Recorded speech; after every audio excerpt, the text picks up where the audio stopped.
Okay, so we can start with the Heart Sutra.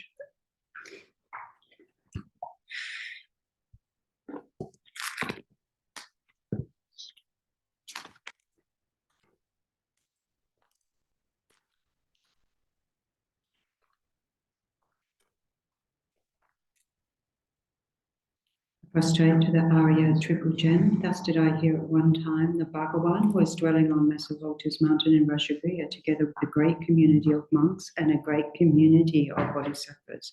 At that time, the Bhagavan was absorbed in the concentration on the categories of phenomena called profound perception. Also at that time, the Bodhisattva Mahasattva Arya Avalokiteshvara looked upon the very practice of the profound perfection of wisdom and beheld those five aggregates also as empty of inherent nature.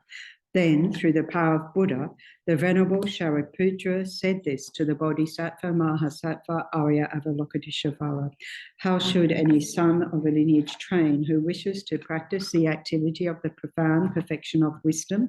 He said that, and the Bodhisattva Mahasattva Arya Avalokiteshvara said this to the Venerable Shariputra.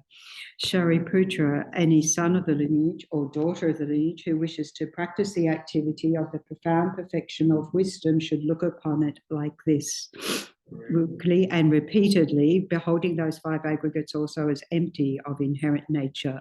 Form is empty, emptiness is form. Emptiness is not other than form. Form is also not other than emptiness. In the same way, feelings, discrimination, compositional factors, and consciousness are empty. Shariputra, likewise, all phenomena are emptiness without characteristic, unproduced, unceased, stainless, not without stain, not deficient, not fulfilled. Shariputra, therefore, in emptiness, there is no form, no feeling, no discrimination, no compositional factors, no consciousness, no eye, no ear, no nose, no tongue, no body, no mind, no visual form, no sound, no odor, no taste, no object of touch, and no phenomenon. There is no I element, and so on up to and including no mind element and no mental consciousness element. There is no ignorance, no extinction of ignorance, and so on, up to and including no aging and death, no extinction of aging and death. Similarly, there is no suffering, origination, cessation, and path. There is no exalted wisdom, no attainment, and also no non-attainment. Shariputra, therefore, because there is no attainment, bodhisattvas rely on and dwell in the perfection of wisdom, the mind without obscuration and without fear. Having completely passed beyond error, they reach the end point of nirvana. All the Buddhas who dwell in the three times also manifestly, completely awaken to unsurpassable, perfect, complete enlightenment in reliance on the perfection of wisdom. Therefore, the mantra of the perfection of wisdom, the mantra of great knowledge, the unsurpassed mantra, the mantra equal to the unequaled, the mantra that thoroughly pacifies all suffering should be known as truth, since it is not false. The mantra of the perfection of wisdom is declared. Tayata Om Gate Gate Padagate Padasam Gate Bodhi Soha. Shariputra, the Bodhisattva Mahasattva, should train in the profound perfection of wisdom like that. Then the Bhagavan arose from that concentration and commended the Bodhisattva Mahasattva Arya Avalokiteshvara, saying, well said, son of the lineage. It is like that, it is like that. One should practice the profound perfection of wisdom, just as you have indicated. Even the Tathagatas rejoice. The Bhagavan, having thus spoken, the Venerable Shariputra, the Bodhisattva Mahasattva Arya Avalokiteshvara, those surrounding in their entirety, along with the worlds of gods, humans, asuras, and Gandharvas, were overjoyed and highly praised that spoken by the Bhagavan. I prostrate to the gathering of the Dakinis in the three chakras, who abide in the holy yoga of using space. By your powers of clairvoyance and magical emanation, look after practitioners like a mother her child. Akasamara Sashadara Samaya Vesmara Sashadara.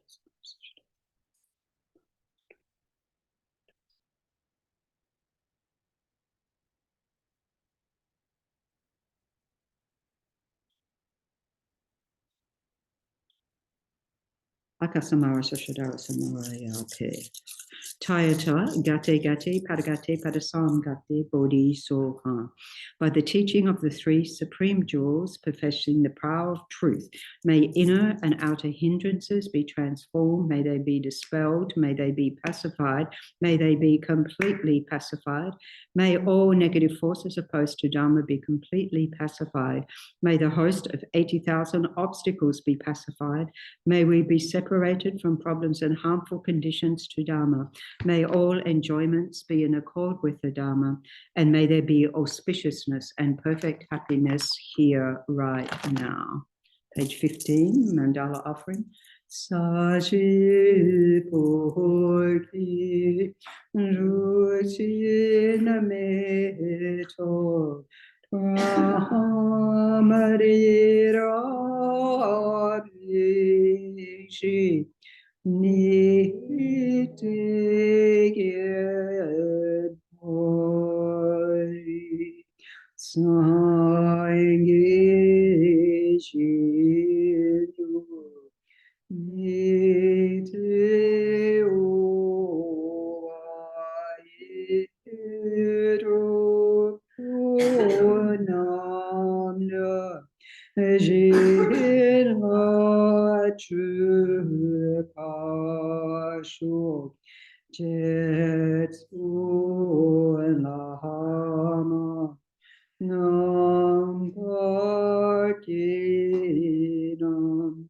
Ichu Pala Yen Se Chu Zi Tri Chita Zampe Lord Jishima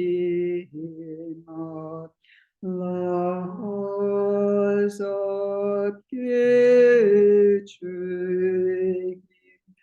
Chapotu Soriram Muratnam Mandala Kamnivayachayami Sangi Churan Sagi Chonamla Chanchu Badu Dabni Kapsuchi Dagi Chunyengi Pesonam Ki Trola Panche Sangi Drupashu Sangi Churan Sagi Chonamla Chanchu Badu Dabni Kapsuchi Dagi Chunyengi Pesonam Ki Trola Panche Sangi Drupashu Sangi Churan Sagi Chonamla Chanchu Badu Dabni Kapsuchi Dagi Chunyengi Pesonam Ki Trola Panchi Sange Drupashu. Setting a most profound Mahayana motivation for engaging into listening, reflecting on the teachings of the Lamrim, according to all the great holy masters of our tradition, and holding our mind in connection with all of the lineage holders, all the way back to Shakyamuni Buddha.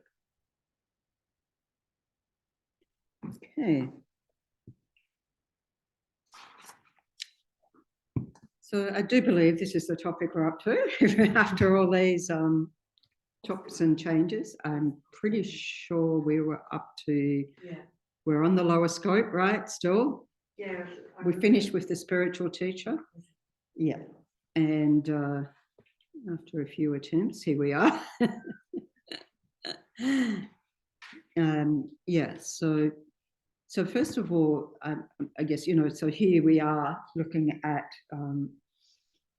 appreciating our precious human life. And while we might be familiar with all of the points to contemplate, the real thing is to have it go from head to heart, so that we can list off this point and that point, but what meaning is there for us? And so it can be quite nice, particularly meditating on, well, what is there that I appreciate about my human life? And not thinking that, oh, I've got to do all these points according to the Lam Rim, but actually generally contemplating for ourselves, what I really appreciate, what I really value, and continuing to ask that question so that we get deeper and deeper responses, What is so special about this life, and how do I find meaning in that, so that we come with our own responses that then can connect with the Lam Rim. And for each of our topics, so we can say, yes, I've studied the Lam Rim once, twice, 3 times, or at least heard the teaching. I know the outlines, which is great. But also, what does that actually mean for me? How is that making a difference in my life? So there's, in meditating on it, of just posing your own questions and sitting with those and letting it deepen, sit with that. And it's a very sort of freeing way, because you're not having to, get uptight about, have I covered all the points there are to be covered, blah, blah, blah. So I just suggest that that's a way forward in terms of taking the teachings into our own experience to make it meaningful. In any case, we do have these outlines, and maybe trying to shed a bit of new light, whatever, maybe new examples, so that, appreciating our precious human rebirth, I guess, in one of the ways that I think is that this helps us to get over our whinging minds, our self-criticism, judgment, and all life, should I dare mention that it's budget night tonight? No, I better not mention that. I just mentioned it. So, that the things that we can just get so frustrated by, and actually remember that we have this precious gift, a whole abundance of gifts, to think that, as Pabonka Rinpoche says, this is the most powerful existence we can have whilst still in samsara, because we can cultivate renunciation, bodhicitta, and we can even obtain enlightenment on the basis of having this human rebirth. And immediately you hear the doubts come in. Oh, no, enlightenment, that's way too far away for me. We're all in the same club there in terms of having all these thoughts that are detrimental. So we can use this as seeing what opportunities that we have. So we start this, like with this first chart of identifying, maybe some familiar points in terms of what is so precious, is having these 8 freedoms or leisures. And so in the Perfection of Wisdom Sutras, in 8,000 verses, there's a summary verse that says, through ethical discipline, you eliminate the 8 conditions that lack the leisure, so all the ones that we're free of, the unfortunate states. You eliminate those, and the circumstances in a life, such as a life as an animal. We can relate to that because we see animals. Even the best of our wonderful pets is still, suffers these constraints and fears and so forth. That, yes, we have, but we also have the opportunity to transform that. So, and, through that, by making the most of that, not only do we have the leisures this time, but that we can always attain leisure in all future lifetimes. In other words, continue to work on our spiritual progress, which we are doing, of course, there's no doubt, and, improve, get a precious human rebirth and another one and another one and another one. And so we know that having this precious human rebirth is a result well, first of all, a human rebirth is a result of that ethical discipline. So just a human rebirth. Sometimes I think I just scraped in because I was a very preemie baby and I was in a humidity crib for a couple of months, and then they put another baby in with me. And because it was crowded, it was the 50s baby boom.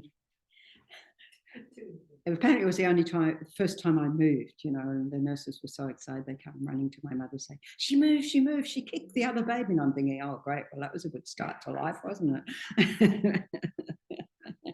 Hey, this is my humidity kid. So I clearly had a self-grasping from a very chunk straight out into self-grasping. No question about that. But having scraped through, good enough, right? Through and then actually work on that. So the freedoms that we are, you know, or leisures of, you know, not being born in lower realms of existence, and we have all the teachings about what the sufferings of those realms of existence are like, and we can go in depth into that, but we're not going to. And also in terms of higher realms, the freedom of not being born as a, here it says long life God, but Rinpoche's changed this to long lived God, which is much more accurate. So long lived means you do have a long life, but, you know, so you have that long life where you're completely blissed out and distracted by being, sounds weird to say distracted by being in meditative absorption. But it's a pretty inactive life, shall we say, very inactive life. And you might be there for many great eons even in that. And so there's no opportunity to achieve the path to liberation because you're abiding there in that sort of peaceful state.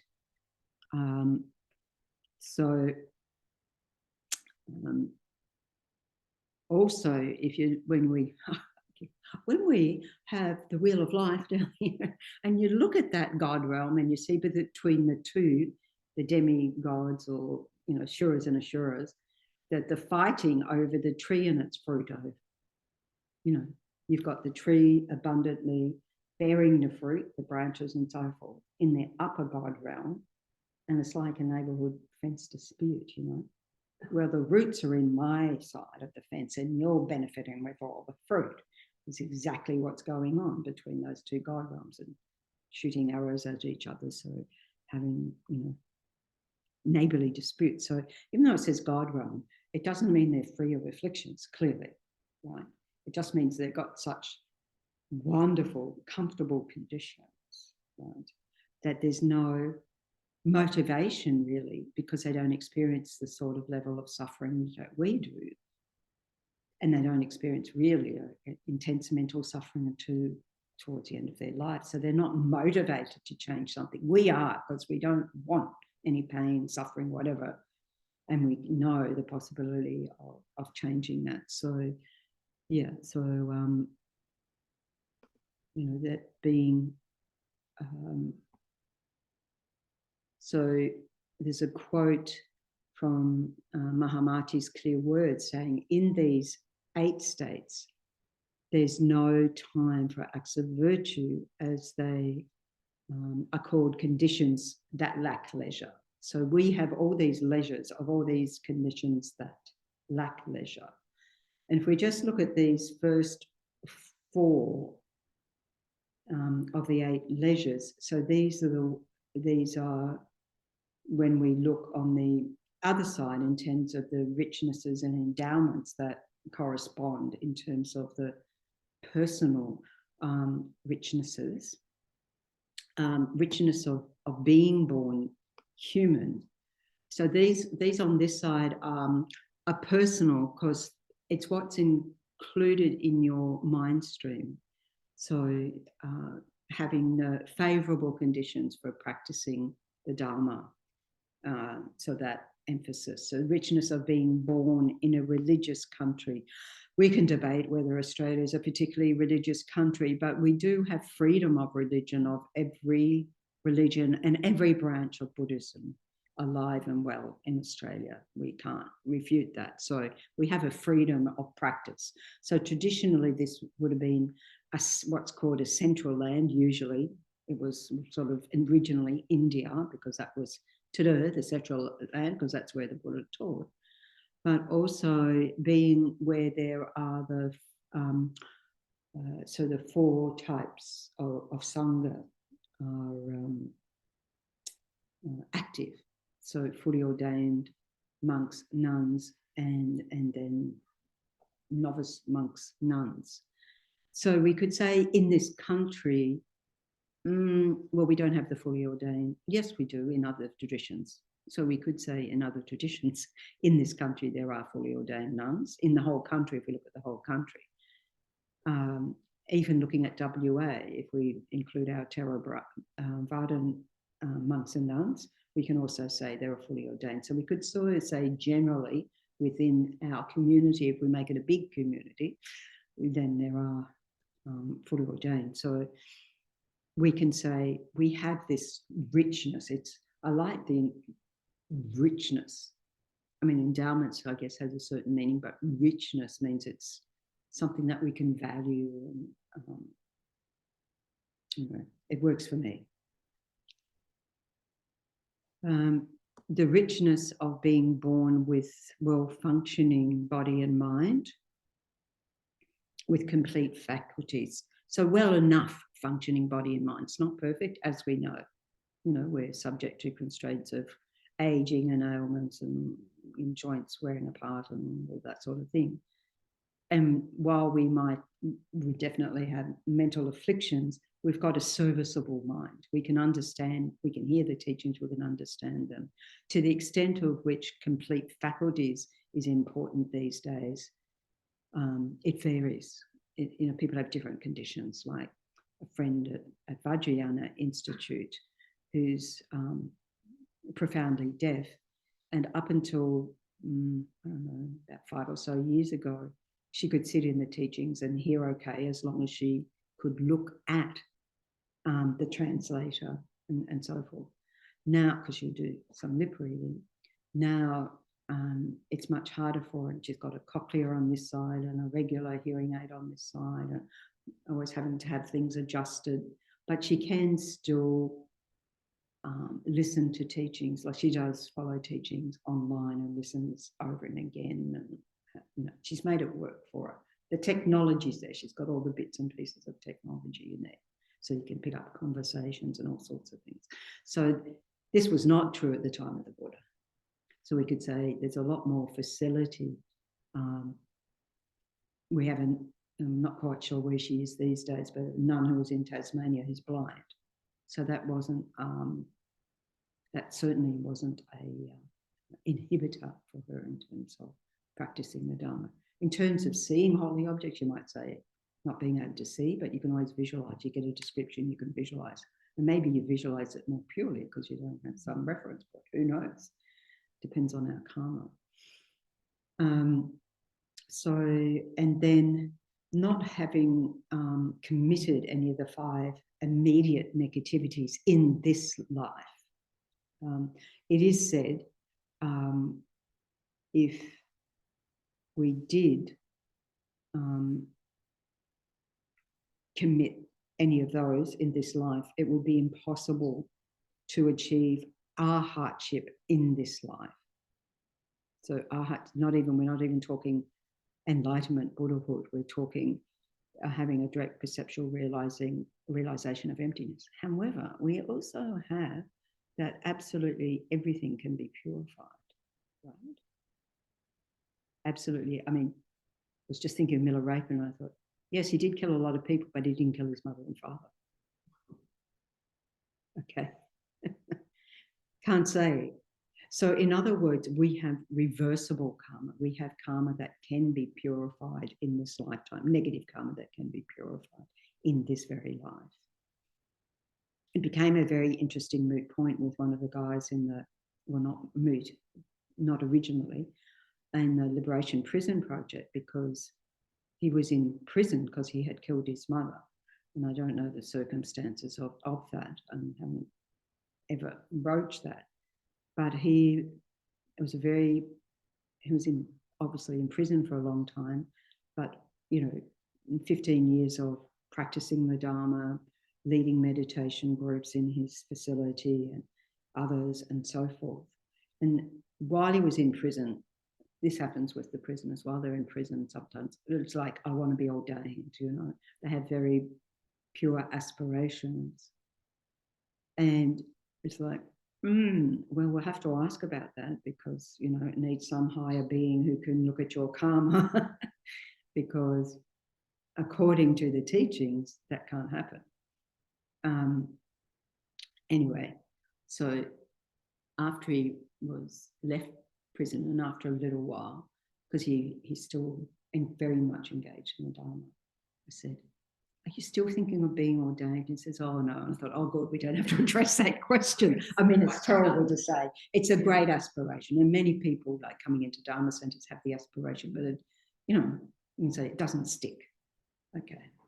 So, because they're in a prison environment, it's nice and enclosed, and then you come out and worldly concerns take over. It's the same for all of us, isn't it? And the richness of having faith in the Dharma, faith in the three Pitakas, the teachings on Vinaya, ethical discipline, and the teachings on Sutra, the teachings on Abhidharma. And from that, all the sort of mundane, or we say conventional, virtues arise, and also supramundane as we progress onto higher paths. And of course, having faith and conviction in the Lamb Rim, which presents the whole scope from beginner to enlightenment. Okay? Yeah. I believe we are. I did press record. I didn't hear her saying anything. No, it is recording. Yeah. Yeah. And then, okay, so going down back to the four, so the four freedoms or leisures in relation to unfortunate human states. So it's like, okay, I'm not born in those other realms, I'm born human. Okay, what are they? Not being born when no Buddha has descended, these double negatives get met. Not being born when, in other words, we're at a time, we have a particular karmic connection with Shakyamuni Buddha. We're at a time in terms of the greater, 2,600 years ago, the greater space of time, an eon where the Buddha has taught, right? And we can say that not only that we have teachers who bring those teachings to us, We can say that, well, even not thinking about Shakyamuni Buddha, His Holiness Dalai Lama, Buddha of Compassion, doing a lot of teachings in the world. All of our gurus that, at a certain point, well, it's only really necessary once we get to Tantra, but, training our mind to see the guru as Buddha, not trying to work out if they are Buddha from their side, but seeing that we're getting the transmissions of the Buddha's teachings purely from them, so that we're receiving that directly. The freedom of not being born a barbarian. Abiding in a remote place where is no Dharma. I like that definition of what it means to be barbarian, rather than, they say, oh, the Tibetans were a barbarian lot. Well, they would fit into this definition of being in a remote place where there was no Dharma, before Shantarakshita and then Guru Rinpoche. So, but it was also said they were pretty warring lot. And now we see the total transformation of that. So even though it's very challenging these days in Tibet to practice Dharma, and the teachings are still alive there and the practice is still going on, you've just got to, be very careful and under the radar. So there are many places in Tibet where it's very, very strong. And I've seen that when lamas from here go back to Tibet, to their villages or whatever, and, they're paraded through to the monasteries, and a bit like we saw with the pictures of Lama Zopa Rinpoche and Sung being on a palanquin, being taken around. It's sort of like that, you know. And there are whole monasteries and nunneries that are thriving. Yeah, so in remoter areas, like, yeah. So we can see the same going on in China today, or not see, which is even better. But it's the only time that the Chinese get concerned is when it brings international press, you know, that they don't want coverage. So they're very careful not to get the coverage. But China has more, you know, by a long shot, what is it, 40 million Buddhists or so forth in China. So that's the greatest Buddhist population. So we can see, you know, watch this space over time. And that, well, let's just say it may not happen in our lifetime. I'm pretty safely say that, I think. But that will transform. You know, when His Holiness was asked, so what are you going to do if the situation between Tibet is not resolved? And he said, oh, I'll just live longer. So he's got some hope that will happen in maybe in the next 20 years, because that's sort of what he's indicated his lifespan has been predicted, as he says. So again, we live in a place where we have access to the Dharma, and to value that, because we can't always say that we'll have access to the Dharma necessarily. It's hard to fathom that in a way, because there's so much available to us also online. But, you know, if we think that, oh, what if I end up in a place where there's no access to Dharma? I was just thinking, going back to the faculties, or I lose my faculties and I have no access because I can't access it. Yeah, in the mind, that's very possible. Not being born with defective or incomplete faculties, so we covered that in the sense that we don't necessarily have to have complete faculties. So at times people are saying, well, that's unfair to people with disabilities. No, you've got to put context of time and saying it wasn't unfair, it was reality. And at that time, and not only that you had to go to where the Lama was to receive the teaching. Couldn't be at home on the couch, which you can these days, right? Just as well, because during COVID, we relied on having the online, and since then, right? And the freedom of not being born with wrong or false views. So this one is the really biggest hindrance in engaging in Dharma. And in Nagarjuna's letter to a friend, Nagarjuna puts this one first in the list because it is the biggest hindrance. Because you can have all the best conditions in the world, and many people do, but absolutely no interest. Even you're surrounded by people who may be interested in the Dharma, still no interest. Because, you know, when we're talking about the wrong or false views, the opposite is having faith in karma, the law of cause and effect. And as Rinpoche used to say, you can tell how much someone understands a Lam Rim by how they behave. So even if we say, oh, yes, I have faith in karma and the law of cause and effect, and yet our behavior hasn't changed, then we don't. We don't have faith in it because we haven't disciplined our behavior. So, or, you know, not believing in the Buddha Dharma.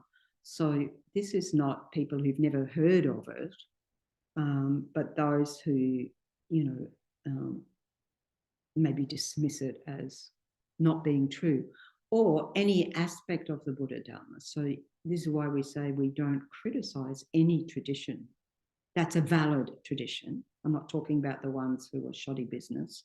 I'm talking about the ones who are valid traditions that can trace that lineage back to the Buddha. And so we don't ever dismiss those, because the Buddha taught all of that. And so, in other words, and Buddha taught according to the predispositions of the students what our minds were ready for. And then we look at the Lam Rim and we say, oh, that's lower scope. Yeah, that's foundational. We all do that.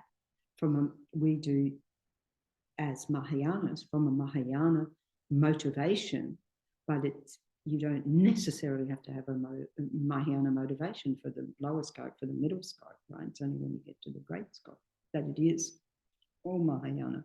So we don't criticize other practice. The only time you would be if it's something invalid and you can prove it to be not valid according to the Buddha's teaching. So you have to know your stuff to be able to prove something not valid. And so, this way, if people have that, don't have the conviction, they won't be able to practice because it doesn't connect. There's a separation. Like doesn't have a connection, and being too caught up in worldly affairs, generally it would be worldly affairs, wouldn't it? Okay, so then flipping over to the other side, the five. Yeah.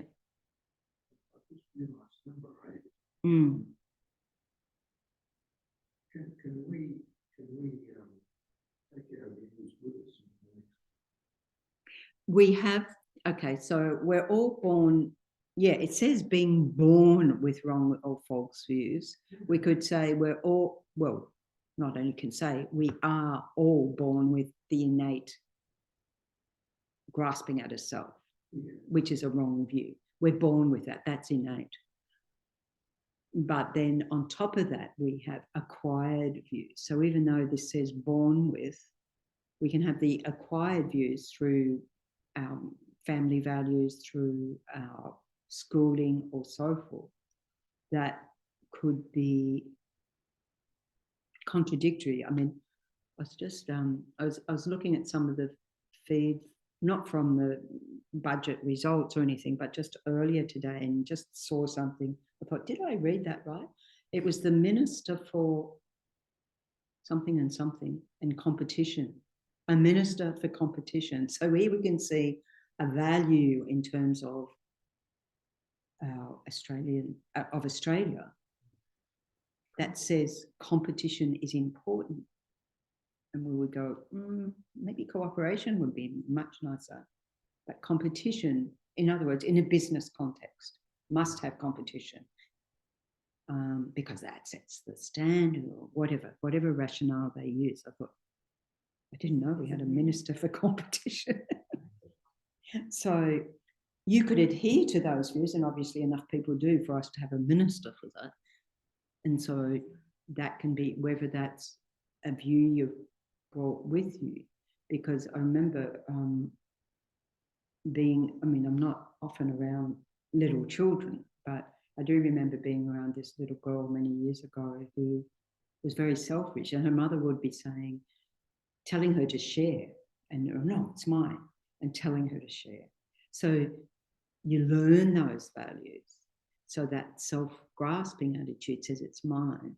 And then you know, depending on your situation that you're born into or the values that you're brought up with, then that can reinforce those values. So this is why being careful about, well, what's on my mind stream? What are those false views or belief systems do I hold, right? Of course, when we're wanting to transform our minds, we're looking at, okay, what's the antidote to that? What's the oppositional mind to that I want to cultivate?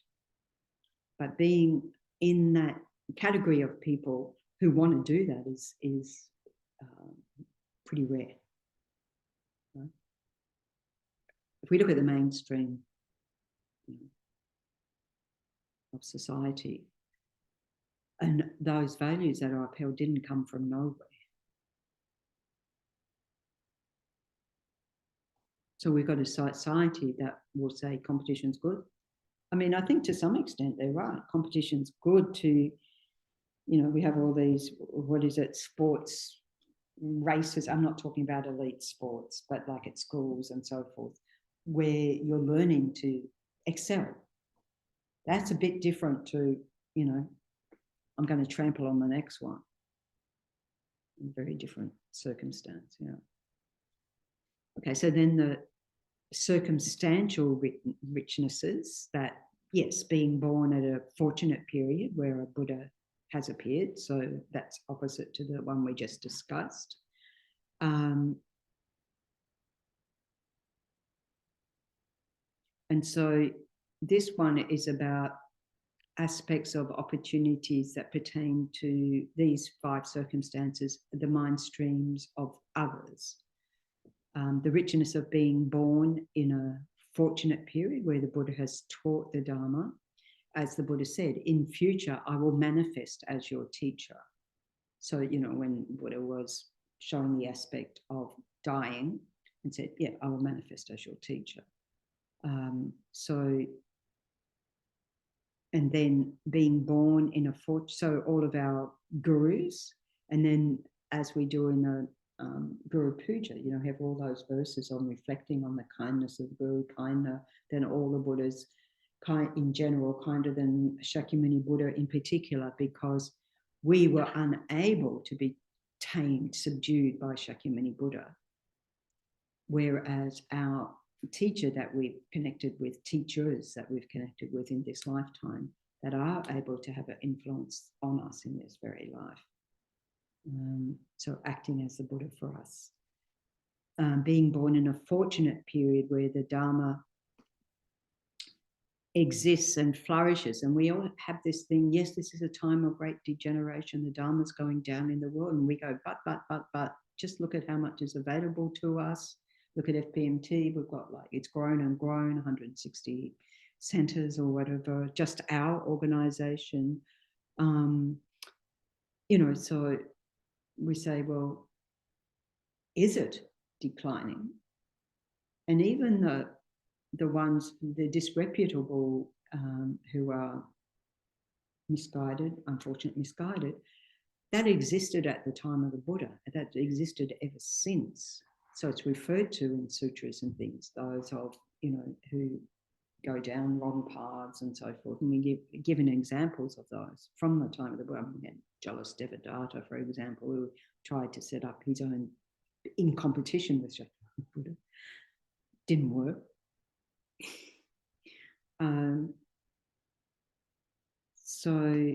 And the richness of being born in a fortunate period where one can meet with pure followers of the Dharma, those who have the capacity to really understand the sublime teachings and teach on the ultimate, teach on emptiness. I think that Lama Zopa Rinpoche, and at some point when Venerable also said that she was, one of her, the jobs was to edit Rinpoche's teachings on emptiness. It's like, how do you do that? Every single teaching's on emptiness. Like, how do you bring all that together? Truly. Being able to not only understand it, those who've had realizations themselves, but then able to teach to others as well. So we have all that opportunity. And the richness of being in a fortunate period when practitioners can enjoy kind support and the necessary conditions to practice the Dharma. So we can say we have Dharma centers. We can say we're not rich, or that's not unusual. But we do have benefactors. We do have sponsors. Maybe we'll sort of think, well, it'd be nice to have a few more. We do have those who, you know, as I remember hearing from others of, and I think it was in, was it the Leilong, 11th Leilong's prayer for the swift return? I think it's in his, of acknowledging Rinpoche looking after Sangha. And we've seen that in India, in Tibet, and for us as Western Sangha to make sure that we are cared for and so forth. So this is quite remarkable, you know, that we have the requisites of medicine and robes and housing and food. And so far so good, right? Because we're just very fortunate to have those opportunities. And then we have for example, I was thinking about an example in relation to the sponsors. So Geshe Sortrim at Chenrezig Institute met with His Holiness Dalai Lama and Lama Zopa Rinpoche just about a month ago. It's amazing, isn't it? Maybe 5 weeks. And about his huge vision for Chenrezig Institute, which is massive, right? And not only did he get the green light from both of them, and then Lama Zopa gave some advice for practices they need to do at the centre, which of course they're doing, but also while Geshe was over there in Dharamsala, he also managed to get a lot of sponsorship as well. I don't think it's enough, but because people were inspired. People are inspired by, oh, you're going to build a new monastery, you're going to build this, you're going to build that. And they get inspired by that. So, and we see that when virtue comes forward, when people will sponsor a holy object, or like, for example, now with His Holiness Dalai Lama and the FPMT offering 1,000 Buddhas, and people are happy to sponsor and things like that to their own capacity. Not everyone has the capacity to necessarily do that, but also we have the conditions to practice Dharma. So we've got all the teachings, as His Holiness said. I'm not traveling anymore because to my American friends, I've taught you all there is to know. Now it's up to you to practice. So that we have all the conditions for that. We've received the teachings, sort of like as good as it gets. So, and the idea that, though we have all these opportunities, that the Dharma teachings are still being transmitted in the world, and we talk about direct transmissions, so that when we're up there on the Bodhisattva grounds, we're going to get. I really look forward to that happening some eon or other, where all the transmissions you had, ripen as, sort of understanding in your mind stream, and it's all there. Yeah. But I think we can see as you go on in the Dharma, still you see things start to fill into place. But the only way we're going to get the realizations is by putting it into practice. It's not going to happen any other way, that we really have to cultivate these qualities in our mind. And that's where is it hard work or is it not? I don't know. That's what we're here for, isn't it? To be able to transform our minds. But to get it at a point of flourishing in your mind stream. So before I took ordination, Lama Zopa Rinpoche had given me this practice to do, and I worked out in the time frame I had between the when I got the instruction and the last possible date in that time frame that would have been the ordination, because I didn't know which day it was on at that point. And I was like, that's 10 hours a day. And so, and I've got to, I've got to go to work, I've got to tell my boss, and I've got to take time off, or she might say, that's it, your career's over, which of course I knew she couldn't really say, because that would be discrimination. And she was very happy I was getting ordained, by the way. She said, oh, at least you're doing it in semester break. Because she'd gone off for some professional development, and I had covered her during that term time. Anyway, so, but I didn't know. So I had to do that. I had to pack up and, whatever. So it's like, okay, how many hours have I got? So I went straight to Geshe-san and said, Geshe, Rinpoche's given me this practice. It's going to be 10 hours a day. I can't possibly complete that in time. And Geshe's like, relax.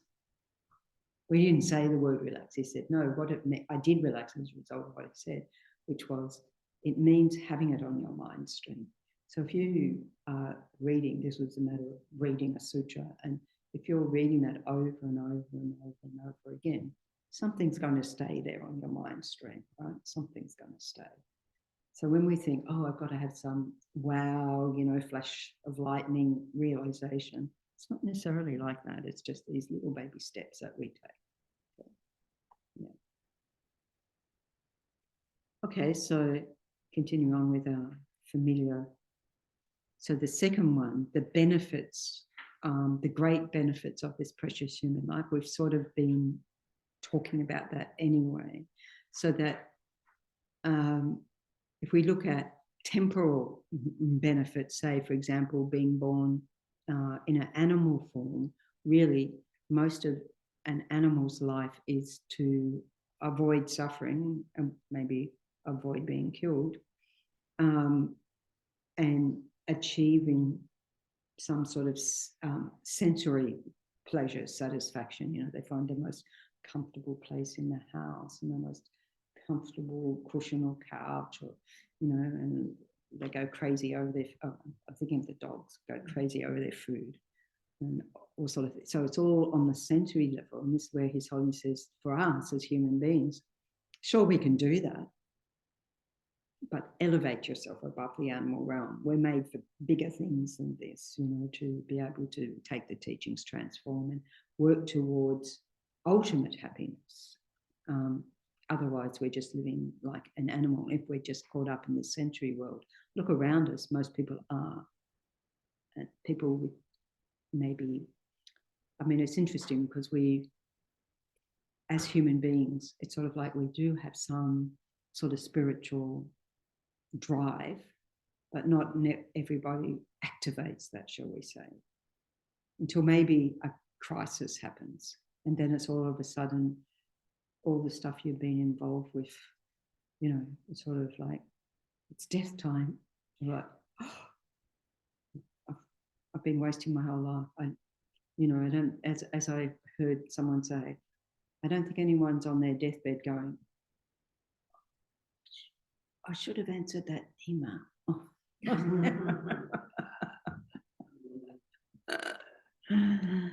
Anything like that, right?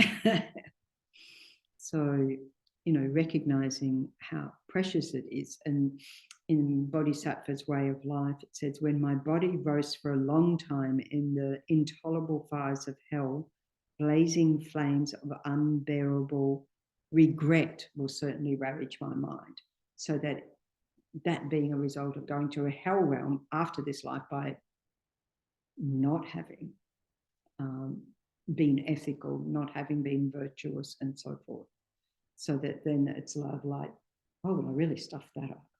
Because I always think about this particular life, and if all the teachings on how rare and precious it is are true, and I do accept that when I look at, every time I look up how many ants there are in the world and how many this and that, and I realize, oh, there's not so, in the greater scheme of things, the humans are a minuscule number.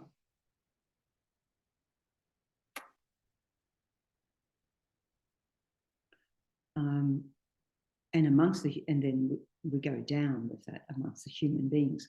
How many of those human beings follow any faith, and how many of those actually practice it?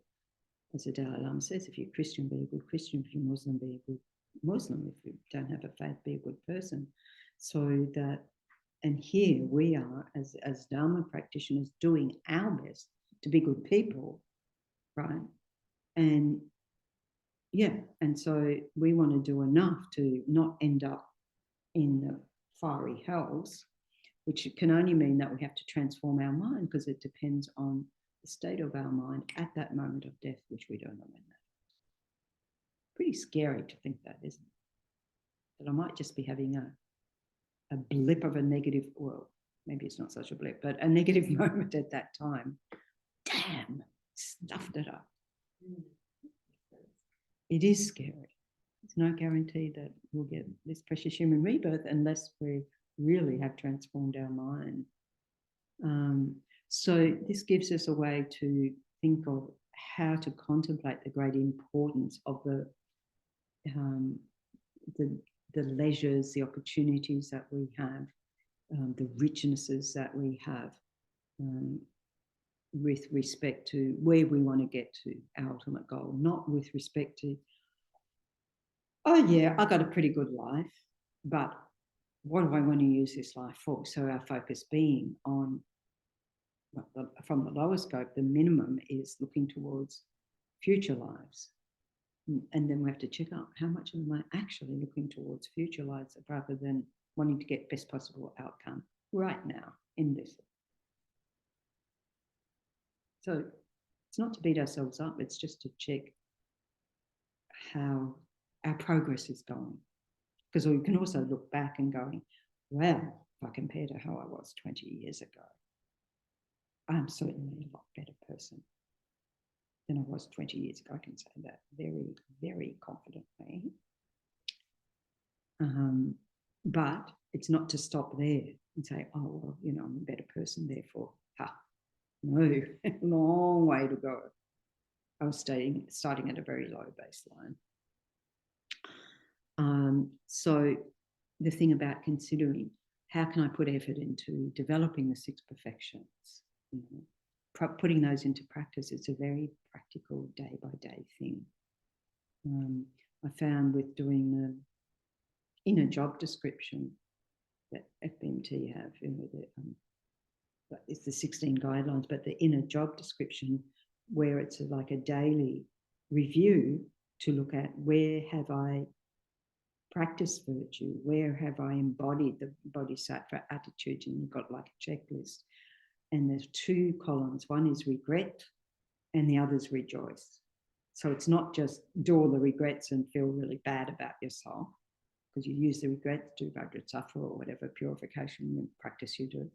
And then rejoice in what we have done. We don't do, it's like appreciating our life. We don't do enough rejoicing of just every little thing. Oh, hello there. Welcome to the teachings. Are you going to behave yourself? Yeah. No, it's all right. It's happily pretending I can't see it. It's pretending I can't see it. So, human body next time. May well be with. Yeah. So we look at the temporal benefits, you know, which is how to take for this life, or at least, yeah, that we can use for the short-term goal being a good future rebirth. So a short-term goal is not what I can get tomorrow. You know, I'll do all this Dharma practice so it goes really smoothly for me tomorrow. However, I'll probably be doing that because I'll be catching a plane, and so I'll be on the plane doing mantras and so forth for the benefit of everybody on the plane, of course. So Arya Sura said, human life plants the seed for going beyond cyclic existence, the supreme seed of glorious enlightenment. Human life is a stream of good qualities, better than a wish-fulfilling jewel, who here would attain it and then waste it. So, you know, we use the teachings to inspire us. I always think, you know, just that movie, As Good As It Gets, does it for me. Just like, this is as good as, not necessarily the movie, but this is as good as it gets. Like, I'm not ever going to have as good conditions as right now. It ticks every box. So if I can't do it right now, when? You know, that's some of the ways I talk to myself, to just like put a bit more effort in, just do a bit more. Because I always worry, I think, well, I've got all these good conditions, therefore I'm frittering away all this good karma that I've accumulated. Quick, better do some more. It's, as you can see, it's not coming spontaneously. I have to keep talking to myself. And so then the ultimate benefits, using it for liberation and enlightenment, but as I said, that sort of feels like a bit nebulous, a bit too far away. Whereas if I think, okay, if you're talking about enlightenment and I'm focusing on the practice of the 6 perfections, that I can do. Like today, Yeshe gave us those business cards, right? And so I knew I had from the 16 guidelines these little boxes for the 16 guidelines. So I've got a few of the boxes and quite a few sets of the 16 guidelines. So I got one of these and I thought, oh, I'll use one of them for the business cards because like we're traveling tomorrow. And I opened it up and there was one card in there facing me. Patience. I went, there you go, girl. Patience. Message for the day. I have it like when I was at Vajrayana Institute where we were, it was just when we'd all done the training, the 16 guidelines and all was all happening thing.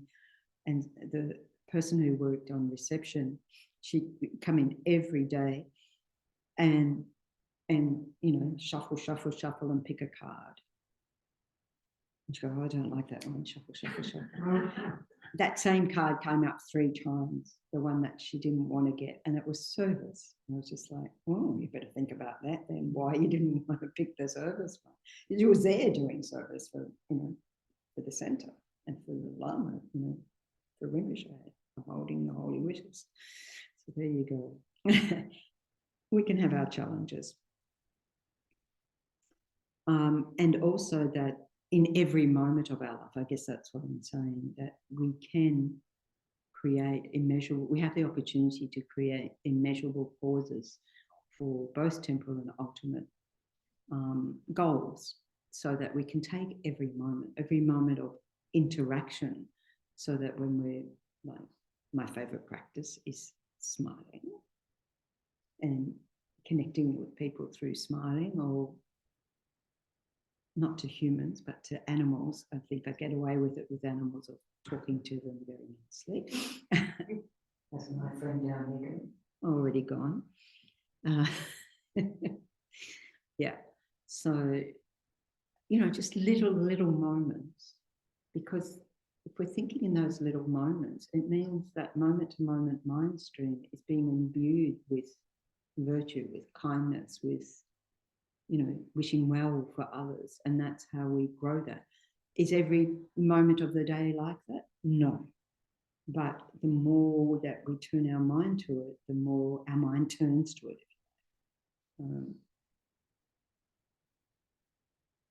So again, from Bodhisattva's way of life, Shantideva said, once you have given this body, I find this a bit odd, wages and bonuses, you must make it act for your welfare. In other words, you've taken care of your own welfare. Now act for, make it act for your welfare. Do not give it everything if it does not help you.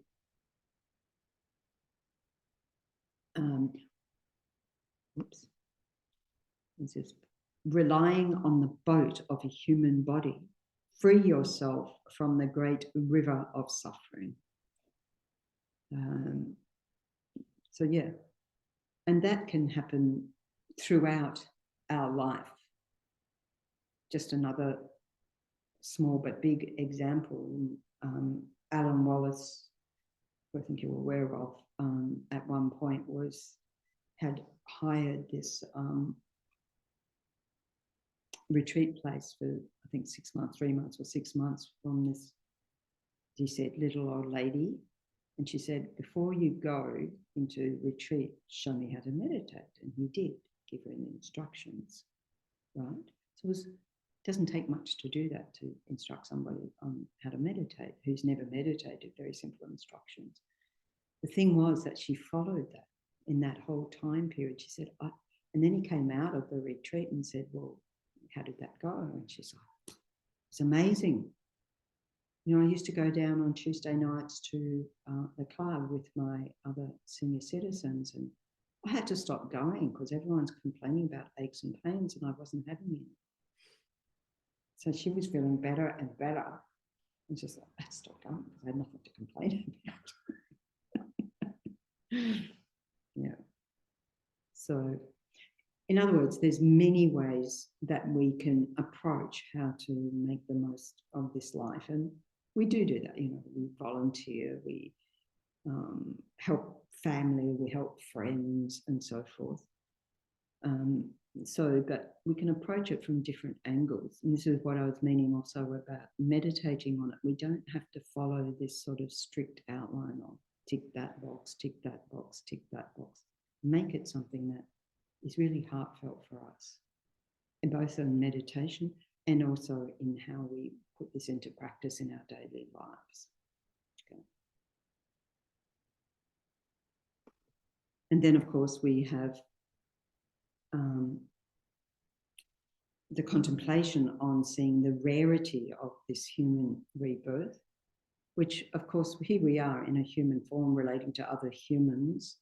And apart, except for these teachings, we probably wouldn't think how rare it is to be born human, because we wouldn't have the other options. Maybe not even a belief in rebirth.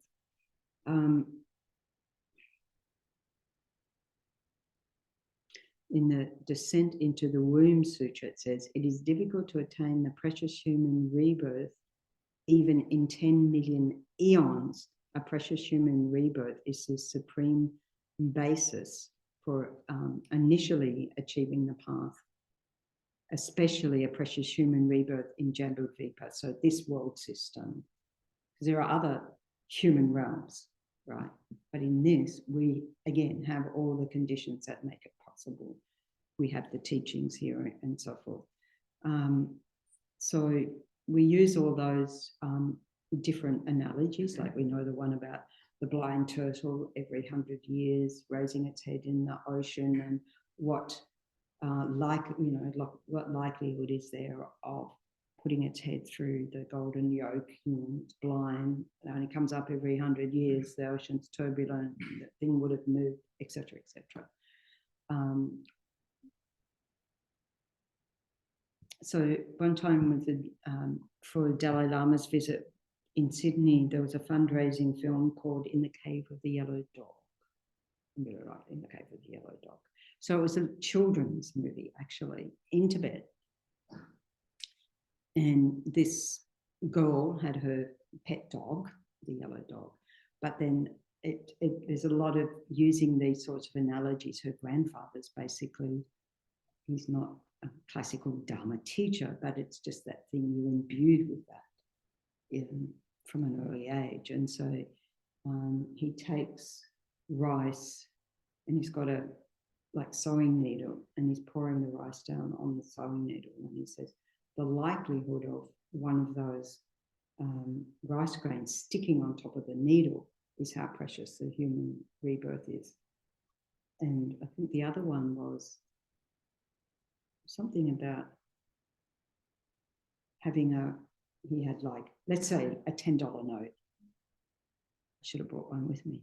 I should have practiced. I'll practice that first and see, of getting it standing up. I'll give that a go. I'm sure it's not that hard. You got a note there? Oh, I'm sure. Maybe it was more difficult than that. No, it doesn't. It has to be. I'm sure we could make that happen. And it must have been more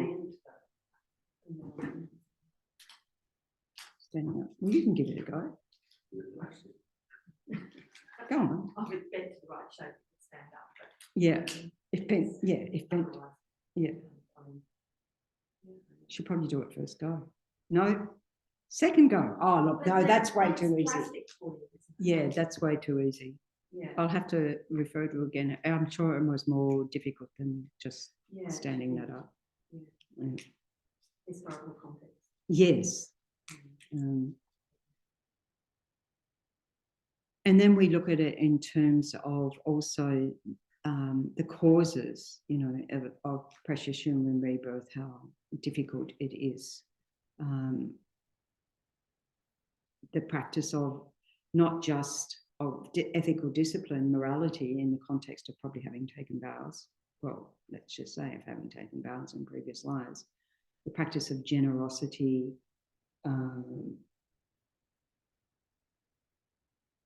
it says etc., referring to the 6 perfections, but usually it's just these 2 that are particularly singled out, and making stainless prayers. I think that's probably the hardest one. making stainless, like pure, nothing attached, just coming from a pure mind, making stainless prayers. In other words, making those prayers. You know, we do, when we do the dedications for people and say, may you have a precious human rebirth, meet with a precious Mahayana guru, and so forth. And so the more we can make that as often and as pure as possible, because we don't know when we're going to die, so we want it as often as possible.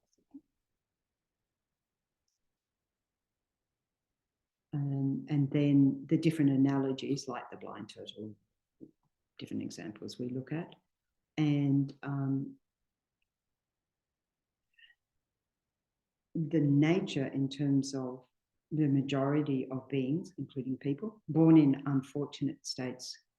And so we look at it in terms of numbers, the numbers of humans, as I said, and then the numbers out of those humans who engage in virtue, the number out of those who engage in spiritual practice, the number of those who receive the teachings, the number of those who receive the Dhamma, the number of those who put the Dhamma into practice. So it goes down, down, down, down, down, down, down. And then you look at the gazillions of beings that live in the oceans, the gazillions of insects in the sky, and so forth. They're the ones we know about. And so as you go down into the lower realms, there's more and more and more and more beings, right, in those realms. Which puts into perspective, if a Buddha's job is to remain to the benefit of beings, to emanate in the form, whatever form is necessary in samsara for the benefit of beings, until all are enlightened, we've got a hell of a long way to go. Look at ourselves, who are really, really keen. Yeah. So there's 4 things to really, I guess, contemplate about taking, you know, the essence of this life, to really take full advantage of our life. That the need to practice the teachings, okay, because all sentient beings want happiness. We all want happiness and not to suffer. So we have to put that into practice, put the teachings into practice. But that comes in reliance on depending on the teachings in the first place. And then we hear the teachings, we reflect on that, we contemplate and get a deeper understanding of the meaning. And that's what we take into meditation. And that's where we've got to make it personal to ourselves. So when we say we reflect on it, this is where we discuss, we analyze for ourselves, we check sources, we read other sources, and so forth, that we really,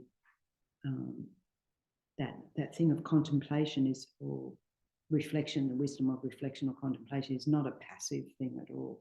It involves a lot of analysis and discussion. We've got to look at it from as many different, each topic from as many different perspectives as we can, with as many different examples. And the second one's the ability to practice having a teacher and having the internal qualities, which is having this life of leisures and opportunities, freedoms and richnesses. But we've got to make use of that, because we can have all of that and not make any use of it whatsoever. And then the third one is the need to practice in this very lifetime. Otherwise, it's very difficult to, again, attain a precious human rebirth for an awfully long time. And then the fourth one is realizing I need to practice right now, because there's no certainty as to the time of death. So we look at this from as many different perspectives as we can. And so then we think, well, knowing all this, what gets in my way of taking full advantage of this precious human rebirth? Like, if I value all of this, what gets in my way? It doesn't have to be a rhetorical question. We contemplate for ourselves, what are the things that get in our way? What are the things that pull us in other directions, internal or external.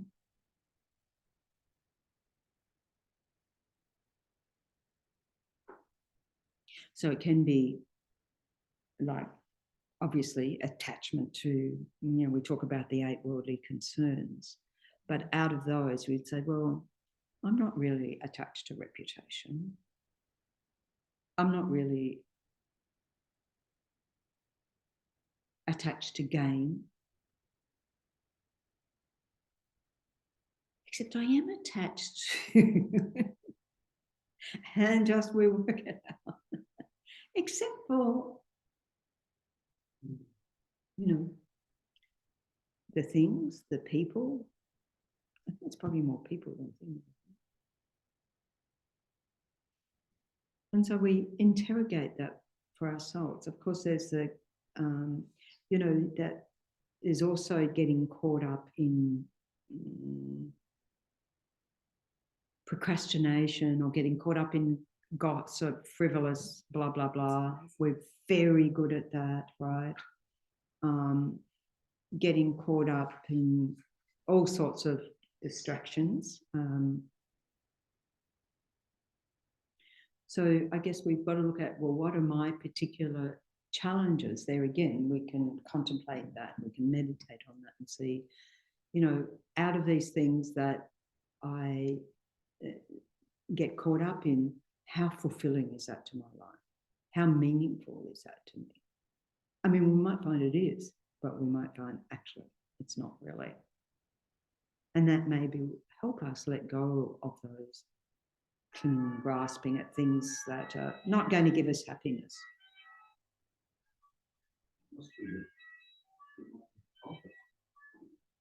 Very interesting.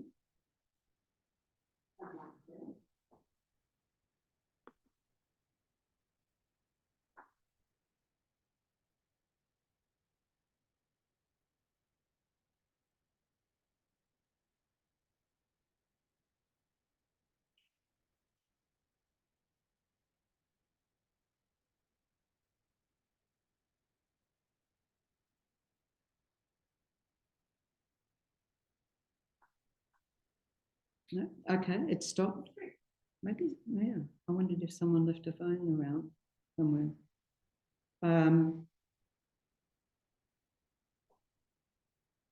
So, yeah, as I said, looking at the things that, sort of,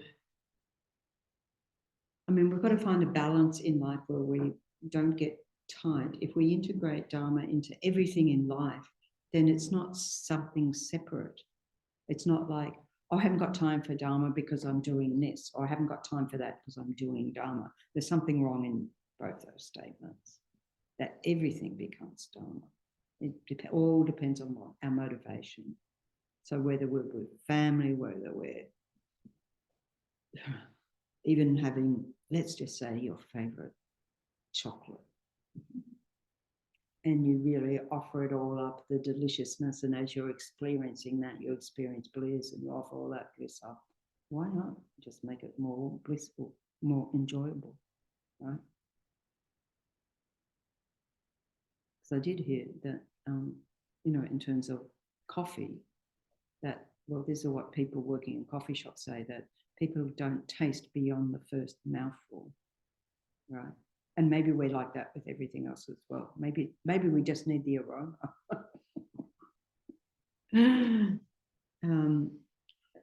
But also, if we, the more we get caught up in those things, the more we get caught up a sense of permanence of this life, and don't think, oh, this could stop at any time. That's a great motivator. Death could come any time.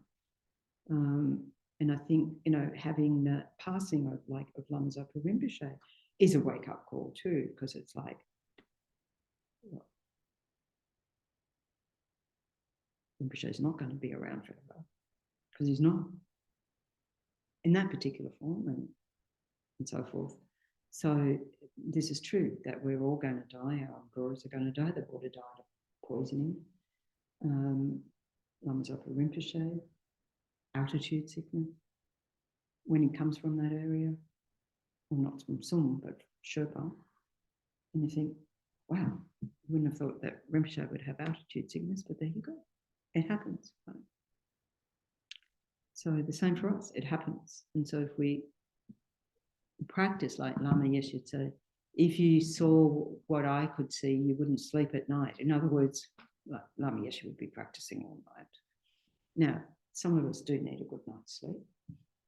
And I like that His Holiness encourages that so that we can be fresh in the day to engage in Dharma practice, whether that's during our daily activities, whether it's in meditation, whatever we do. So in this way, we're making it a priority in our life. It's already a priority in life, but then making the use of that to go about our daily business, but with a great, vast Dharma motivation.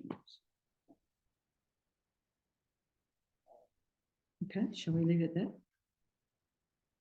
Any questions, comments? Well, I just want to say thank you for giving us such a wonderful presentation. The two of us. Absolutely. Well, And your notes are brilliant. oh, good. Well, enjoy that and put them to good use.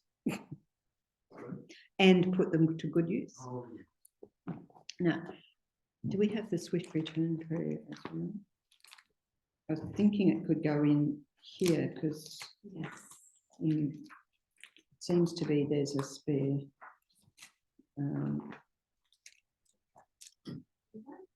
A spare sheet. Oh, okay. Okay. All right. That's. Well, let's just leave them out for now, so that when people come, it's easier. Yeah, we'll do the.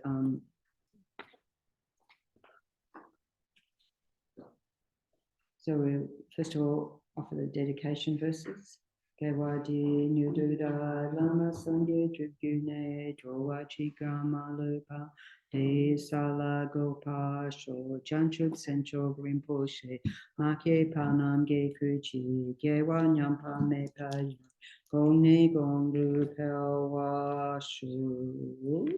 And then the long life prayers, the long life prayer for His Holiness the Dalai Lama. Page 19, the wish granting, wish fulfilling jewel, source of every single benefit and happiness in this world, to the incomparably kind Tenzin Gyatso, I beseech, may all your holy wishes be spontaneously fulfilled. And then we can do the swift return prayer, the first one by His Holiness the Dalai Lama. Peerless teacher, an assembly of children of the victorious one, Shravakas, Pratyeka Buddhas, victorious Losan father and sons, together with your lineage, all the objects of refuge in the infinite lands. Please now bestow the virtue and goodness to accomplish this prayer in holding and spreading the Muni's precious and complete teachings through the explanation and practice. You wore their armor of patience that is never discouraged. Incomparable Venerable Guru, to you I make requests. Sole gateway through which all benefit and happiness emerge while striving exclusively for the welfare of the victorious one's teachings and mother living beings. You suddenly departed to peace. What a great loss. Nevertheless, through the undeceiving truth of the blessings of the ocean of the three jewels and the great waves of the mind generation of the children of the victorious ones, may the smile of a new reincarnation swiftly beam in glory for fortunate disciples. Did you have a different version? There's been a couple of editions from that, so yeah, I was looking at edition version 2, but we mainly got this one, the first one, I think. I think we made more of that first one and making some. I don't think everything was changed in it, just there is that. The one for His Holiness. Yeah. Okay. And then for Lama Oso, Tenzin Oso, Lord of Dharma, who in accordance with the various dispositions of those to be subdued, makes clear in the light of your well-spoken advice the sacred Ganta tradition, essence of Buddha's teachings, O foremost and holy Lama, to you for us to bring. O Lama, please, please live long. Okay, thank you.